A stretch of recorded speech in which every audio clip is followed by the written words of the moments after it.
শেষ হলো বাংলাদেশ ও শ্রীলঙ্কার মধ্যকার দ্বিতীয় টেস্টের দ্বিতীয় দিন। নিশাঙ্কায় ব্যর্থ টাইগার বোলাররা, তবে দিনের শেষ মুহূর্তে হেসেই মাঠ ছাড়ল বাংলাদেশ। শ্রীলঙ্কার বিপক্ষে দ্বিতীয় টেস্টে মাঠে নেমে টসে জিতে প্রথম ইনিংসে ব্যাট করে বাংলাদেশ ৭৯ ওভার ৩ বল খেলে অল আউট হয়ে ২৪৭ রান করে।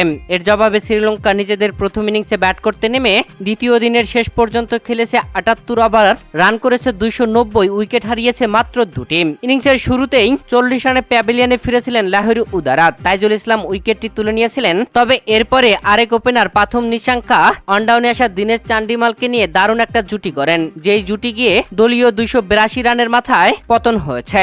৭৬তম ওভারের প্রথম বলে উইকেটরক্ষক লিটন কুমার দাসের হাতে ক্যাচ আউট বানিয়ে দীনেশ চান্দিমালকে সেঞ্চুরি করতে দেননি নাইম হাসান।